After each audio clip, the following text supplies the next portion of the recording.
Comic book tribalism has to be about the dumbest thing out there, but it's been something that's been across the entire history of the medium. If you look at the last several decades, Marvel versus DC has been something that's been so wildly hyped up that, of course, people would kill rather than read a Marvel book or rather than read a DC book. It's kind of been the way things are out there. Now it's being done in like a microcosm over the YouTube environment. If you like an Eric July book, you are dead to Comicsgate all of a sudden. It's ridiculous. And of course, people should be able to like whatever comic books they like. It is called an independent movement because we're supposed to be independent people. But a lot of people are not independent in this sort of thing. But I've got something for you guys. If you hate Eric July so much and you think his comics are so bad, there are alternatives out there. And the best thing you could do is to promote and uplift something that's a lot smaller and, of course, make it even better. Wouldn't that be cool? I know, of course, nobody who's making those kind of complaints will do that. It's just a tribalism thing again. And so it's just about that. It's about showing your allegiance on YouTube or whatnot. But this is the way, and this is what we're going to try to do. We're going to do something positive today. Let's check it out. Make sure to hit the like and subscribe button, everybody. I'm John Delarose. I'm a #1 best-selling comic creator and an award-winning comic creator also. So I've done a lot of work here in indie comics. Never going out there to try to work for Marvel and DC. Very happy with where I'm at and just having creative freedom. And that's kind of what this whole movement's supposed to be about, is creative freedom. And I'm talking about Comicsgate as I, kind of coined that term. It's about creative freedom away from the wokeness that's going on in the mainstream media. It's away from the corporate culture of Satanism and things like that. And we're trying to do something different, of course. And that's what we've been building over the last several years. So if you don't know me yet, I've built over 12 graphic novels. I have a whole superhero universe, science fiction universe that right now is one book and it is being expanded upon, and a lot more. And I want to give you a couple of ideas just to go check out, just so you can see for yourself what kind of a difference is. Now you're going to look at things, and I'm going to say, for one thing, I'm really not that guy who's like the 90s was everything. I think the 90s was really the start of the downfall of the trash era of our civilization.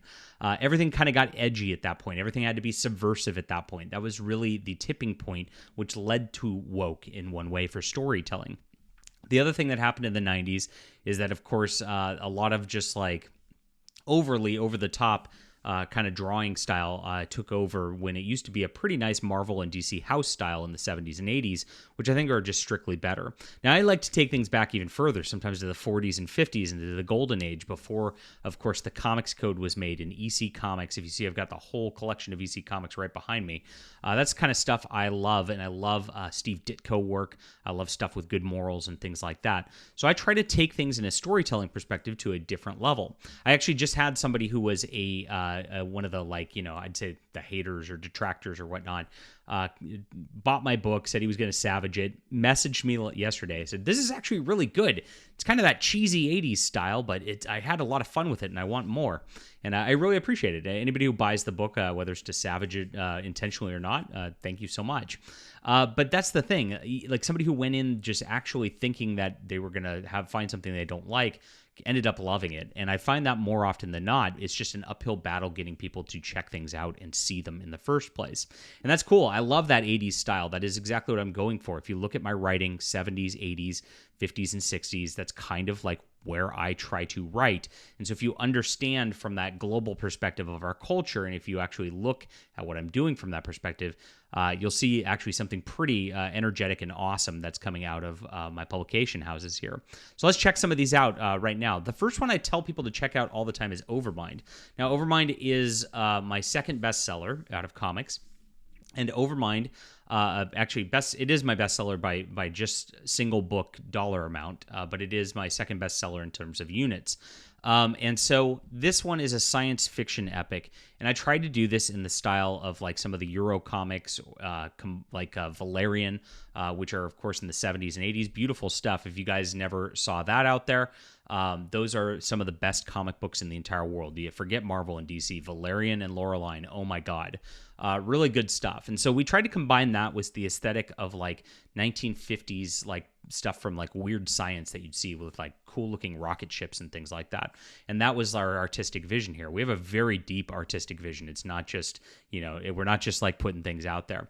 And so I made this concept. It's about a secret agent in the future. She's working for the Terran Imperium. She's working for a benevolent monarch. I really think that benevolent monarchy is kind of the best way to go, if possible. And she's fighting against different rebellions that are cropping up in the outer colonies. And so it's kind of opposite Star Wars. Like the Imperials are good, and of course the rebels are evil. And, that's kind of a commentary on society right there in some ways. But I've also got a lot more poignant talks on here about just like how technology and social media are manipulating us and causing problems. Now, that's all wrapped into a like very action-packed story. So this is a beautiful book, and this is where I'm building my universe. I wrote this. I have a novel sequel that actually is on audiobook on Amazon too. That actually goes into further depth in the character and the like too. Now, we'll be doing book 2 around this summer, and of course there will be a novel accompanying that too. The book is going to be called The Hidden Emperor, and the novel is going to be called Into the Black. And of course, we're going to have a beautiful universe expanding from there. I have ideas actually to make a whole line, just like your Star Wars universe has like different things. I've got space pirates. I've got space marines coming out of this. It's going to be very awesome as we go into the future in this build. So this is the jumping on point right here. Overmind, I have them in stock. Grab this right now if you love comic books and love science fiction. And of course, science fiction is, again, my sort of wheelhouse. This is kind of different. It kind of merges the superhero sort of thing with like the John Carter, Princess of Mars pulp story. And so I have both of those. Again, I'm going back to the 1910s and 1920s for storytelling. I call it like Green Lantern mixed with John Carter is really what it is. So the Cosmic Warrior is a fighter pilot, and he actually flies the Blue Angels. His ship gets taken off, and he gets taken into an alien planet where there's this struggle for their world going on. And as he does so, and as he gains powers from these aliens, he comes back, and of course the aliens end up attacking on Earth as well, and so he has to defend the planet after he gets his powers. So this is like the beginning of like a cosmic adventure. This takes place within my superhero universe in present day. And so it's got the science fiction element, it's got the superhero element, it's got a little of everything for everybody, and it's got a strong male lead, because I figured we needed that in today's culture as well. So I'm going to be building more of this as well through my Subscribestar in all likelihood, and I've got a second story mapped out, which I hope to get to very soon. So please check this out as well. Again, this is something I have in stock. Unless you think I'm just self-promoting here with this, if you really, really hate Eric July and you hate me, please go check out some of these. These are 2 projects I've backed on Kickstarter this week. Kitaru Witch Hunter by Von Klaus. So this just came out, and it was done on Indiegogo before. And Von Klaus is actually a really good writer, and I loved his last book that he put out. And so I'm going to be supporting this. I'll put this link in the description below for people. And very happy that this is making it onto Kickstarter as well, and of course expanding into different markets, which Indiegogo doesn't really offer much since they shadow ban a lot of the campaigns these days. So this is really cool, and really cool description. You can go check that out, like I said. And here's one I just found this morning. This is called Reset Protocol. And look, it's 4 days left. This one's actually really close to funding. Oh, nice. It just got another backer.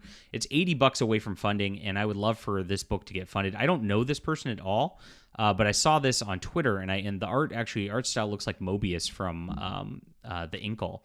And so the really cool science fiction backgrounds and all that. This is the kind of art that I love, again, and this is something that's a little different than you see from a lot of those like overly rendered sort of modern comics. Look at this very cool designs. I absolutely love this. You can tell the artist put a ton of work into the scenery and into all the different aliens and things like that, which is a big part of what I love out of Mobius.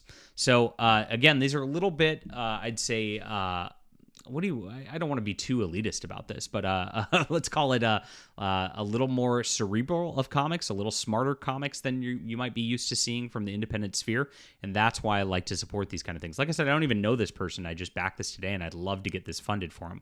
So yes, overview, Overmind, probably best place to check out. Cosmic Warrior, grab both these books. I've got them in stock, and of course, I can mail these out today. And these are some great Kickstarters that I found as well. So there it goes. So Eric July haters, you have a mission. Support some indie comics. Build something. Stop just obsessing over one person. If you don't like it, that's cool. I mean, you're welcome not to like a book or whatnot. But, there's those of us that do, and we have fun with it, and we actually like comics. And so we actually do want to build something for comics. I really personally appreciate Eric July's success and everything that he's done with his universe.